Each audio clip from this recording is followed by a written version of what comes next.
4 months, Nicholas Dufresne had been experiencing discomfort which was eating away at his peace. The house he bought 6 years ago in this quiet suburb, bordered by greenery, had been his haven of peace, his refuge after long and often stressful days. He had long dreamed of living in a quiet place, far from the incessant noise of the city, a place where he could recharge his batteries, take time to think, read, meditate. Every detail of his house, from the red brick facade to the large windows overlooking the garden, had been carefully chosen to provide the inner peace he yearned for. The swimming pool represented the highlight of his oasis. She was much more than just a pool of water. It was his sanctuary, a place where he could immerse himself in the cool of the morning or evening, after an exhausting day of sketching for complex architectural projects. The crystal-clear water, which seemed to renew itself with each dip, symbolized the purity and tranquility he sought. He often bathed there alone, his thoughts wandering as he listened to the birdsong, the whisper of the wind through the trees, and the soothing lapping of the water. He felt both detached from the world and in harmony with nature. This place, where there were no expectations, no judgment, was his stronghold, a personal domain where he could simply be himself, far from the constraints of daily life. However, all that had changed since the arrival of the new neighbors, the Leroy family, last summer. The Leroy family, made up of a young father and mother, as well as their 2 rambunctious children, had moved into the neighboring house during a particularly hot month. Nicholas, initially curious, welcomed the newcomers with the expected politeness and kindness. The Leroys seemed like nice people, or at least they presented themselves as such. Their arrival had brought a certain freshness to the neighborhood, a breath of new air, or at least that's what Nicholas thought at first. They were young, full of energy and enthusiasm, and their zest for life seemed limitless. But very quickly, what had been an apparent blessing turned into unrelenting torment. The Leroy family began to occupy Nicholas' space in an insidious way. Their presence became more and more tangible and intrusive. They would come and sit around the swimming pool, spending hours there without ever asking permission. Nicholas observed them in silence at first, his gaze resting on them through the windows, his heart beating a little faster each day. He didn't dare intervene, or remind them that this swimming pool, this property, belonged to him. How could he? They were young, affable, and seemed innocent. But their increasingly invasive behavior did not escape Nicholas. They were swimming noisily, splashing with joy, shouting, laughing, completely ignoring Nicholas' space. Very quickly, their daily use of the swimming pool became a routine which, for him, became more and more unbearable. Every morning, he woke up with this same apprehension, wondering if today again, he would have the chance to enjoy his haven of peace. But each time, they were there, like a lingering shadow. The swimming pool, once a symbol of serenity, had become a shared area without her consent. At first, Nicholas told himself that it was a small, temporary inconvenience. Maybe they were just excited at first, figuring they were still getting to know their new surroundings. After all, it was summer. He hoped it wouldn't last, that the noise would eventually die down once the holiday period was over. But the days passed, then the weeks, and the situation did not improve. The Leroys continued to invade his space, making his swimming pool a shared property, and he was content to observe them more and more in silence. He didn't dare confront the Leroys, or ask them to leave, or at least show respect for his space. The neighbors had such a carefree air, and Nicholas feared being seen as the bad neighbor, the one we looked at askance at neighborhood meetings. He was an introverted, rather reserved man who hated conflict. He told himself that if the Leroys had a problem, they would surely solve it themselves. But deep down, he knew that this situation was no longer tenable. The Leroys were without embarrassment. Every time they used the pool, they left behind real carnage. Crushed soda cans, candy wrappers stuck to the edges of the pool, towels left on the lawn, pieces of food in the water. The smell of barbecue grease hung in the air, encrusting every inch of the yard. One evening, when he came home from work, Nicholas found a huge splash of ketchup on the pavement near the swimming pool, and a broken deck chair, as if someone had deliberately tried to break it out of anger or ignorance. He bathed that evening, but something in him had changed. The water no longer seemed as clear. The coolness of the pool was polluted by this invasion. Respect for the property of others seemed to be a concept that totally escaped them. Nicholas then had the impression that his neighbors saw in him only a stranger, an invisible presence, whose courtyard and swimming pool could be used as they wished. But the situation did not stop there. The Leroys were beginning to feel entitled to organize parties and noisy barbecues at any time of the day. One Saturday, they had a surprise birthday party for their youngest child. Music echoed through Nicholas's walls, dishes broke, and laughter erupted, painfully reminding him that he no longer had control over his own space. One particularly hot summer evening, after a particularly difficult day at work, Nicholas returned home, exhausted, and found the swimming pool busy again. The sun was slowly sinking on the horizon, painting the sky a warm, almost painful color, when Nicholas turned the corner of his street. He didn't want to go back, to face the reality of home, a place that no longer really belonged to him. The summer heat seemed to have penetrated every corner of his mind, and the day at work he had just spent had drained him of all energy. Frustration had overcome him as he spent hours designing plans, adjusting architectural details for clients who, like him, tended to ignore the boundaries of respect. But that evening, it wasn't the pressure of work that weighed him down the most. It was the incessant noises of his neighbors' lives, shattering his fragile tranquility. As he approached his house, he heard music, a catchy rhythm but foreign to his ears. The closer he got, the more the volume seemed to increase. He stopped abruptly on the sidewalk, his gaze going towards the pool, like a kind of magnetism that wouldn't leave him alone. The Leroys, as usual, had taken possession of his space. But tonight, they were not alone. They had invited friends, and the party was in full swing. The music was so loud that he could feel the bass vibrations through the windows of his own house. He closed his eyes for a moment, clenching his fists, wondering if he would ever be able to find some semblance of peace again. He tried to calm down, to breathe deeply, but he knew deep down that this was no longer possible. It wasn't just about noise. It was the incessant violation of his space, of his privacy. It wasn't the sound of his neighbors' happy voices or laughter that irritated him, but their complete indifference to what he felt, to his presence. The pool, once his sanctuary, had become an extension of their territory, conquered land to which he no longer had any rights. And the anger he felt was no longer just directed at them, but at himself, for allowing this, for not having reacted sooner. In a fit of anger and frustration, he went to his garage, where he kept various chemicals. Frustration had become a lump in his throat, a dense heat filling his entire body. His hands shook slightly as he crossed the threshold of the garage. It was there that he kept, among other things, chemicals used for his architectural projects, products that he had accumulated over the years. He had always had a methodical approach to his profession, taking care to master the tools necessary for his work. But this evening, he was no longer thinking about architecture. He thought of the swimming pool, of this place that had become the symbol of a silent invasion, and he could no longer see any other solution. He walked towards the shelf where he had stored the bottles of products. His gaze fixed on a particular bottle.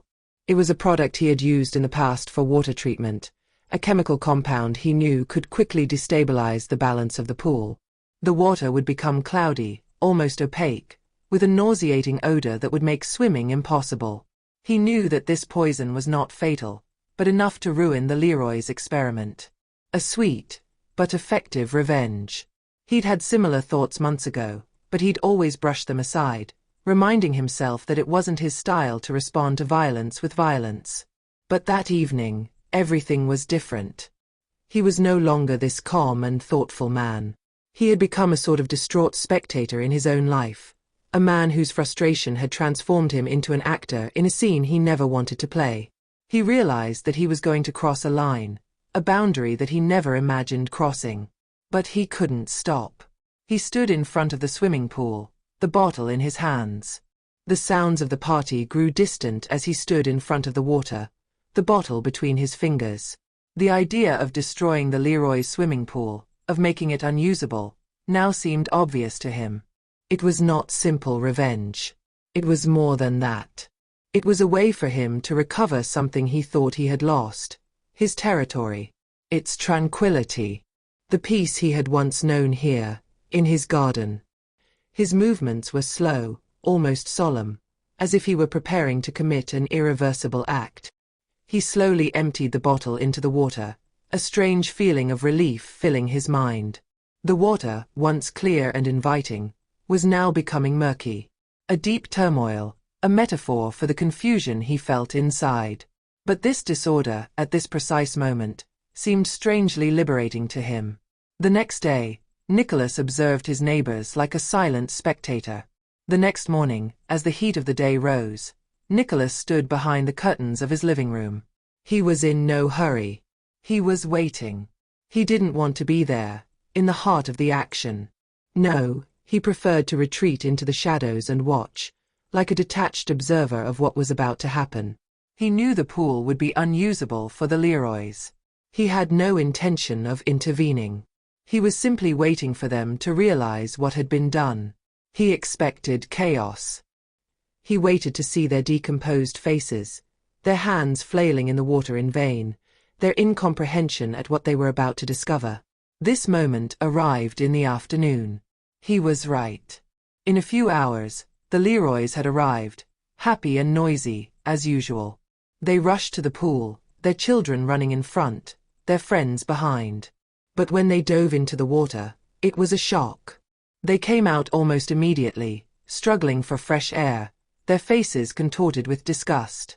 The water had become cloudy, a floating mud, emitting a foul odor. The children began to cry, panicked, while the adults shouted insults towards Nicholas's house, overwhelmed with frustration. They called for help, but there was nothing they could do. Their party was ruined. Their wasted summer. Nicholas was still watching them, an imperceptible smile on his lips. It was a smile that had no joy, no real satisfaction. It was more of a sigh of relief, a moment where he finally felt in control of something. But this feeling did not last. Quickly, he saw the police sirens parked in front of his house. A neighbor, worried about the commotion, alerted the authorities. The Leroys had filed a complaint, and the police came to investigate. The sound of the derailed party died away beneath the roar of police vehicles, and the air suddenly grew heavier. The police knocked on his door. Nicholas suddenly felt empty. That smile he had worn faded in a split second. He had acted. But at what cost? The poison he poured into the pool didn't just harm the water. He was attacking something much deeper within him. To its principles. To his integrity. To his humanity. The investigation, although long and careful, ultimately revealed that the contamination of the swimming pool was in reality only a mistake on the part of the Leroys themselves. The owners had not followed the correct dosages of water maintenance chemicals, which caused an adverse reaction, making the pool unsuitable for swimming. The product used by Nicholas, although potentially dangerous, did not have the effects he had imagined. He could not have known that his attempt at revenge, by simply disrupting the balance of the water, would end up backfiring in such an unexpected way. The Leroys, enraged, tried to blame Nicholas, but they had no concrete proof. After all, there was no way to prove he was responsible for the contamination. The incident quickly became a subject of gossip in the neighborhood, but the authorities, having concluded that there was a misunderstanding, decided not to pursue the matter further. What seemed like a victory for Nicholas, in a way, only increased the weight of his guilt. The incident was quickly forgotten by the community, but not for him. It was as if, by playing with the water, he had unconsciously manipulated a part of himself, a part that he had not wanted to see before. The guilt gnawed at him from the inside, stronger than the adrenaline he had felt while committing his act. 4 days, he remembered every detail, every thought that had led him to this extremity. The investigation had revealed the innocence of his own intention, but it had highlighted his own inability to manage his frustrations. It was this incapacity, this feeling of dispossession of his own life and his own space, which had pushed him to look for a solution from the outside, rather than understanding the roots of his unhappiness. The neighbors, the Leroys, were not responsible for his isolation, even if their behavior was a trigger. And yet, the pain of social insecurity, the noise that disturbed his tranquility, this constant invasion of his intimate space, could no longer be ignored. Everything he had put into that pool, All the sleepless nights dwelling on the injustice of his situation seemed ultimately in vain. The image of murky water, a place once synonymous with relaxation that had become the scene of his despair, burned itself even more deeply into him. It was not the water he had contaminated, but himself. Thinking about all this, an idea arose in him. He couldn't just silently erase his mistake. What he had done could not be fixed by a formal apology or isolated gestures. He had to try to understand what was hidden behind his own discomfort, this inability to share his feelings and set clear limits. So he decided to act, not to be forgiven, but to understand and perhaps reconcile. One morning, he gathered his courage and went to the Leroys. He knocked on their door, his heart racing. When they opened it, he apologized immediately, without hesitation. He explained to them, with a sincerity that touched them, the burden he had been carrying for months. He spoke to them about his frustrations, his loneliness, the difficulty of living in a world where we often feel misunderstood and invaded. To his great surprise, the Leroys did not appear hostile. After a heavy silence, they began to share their own stories.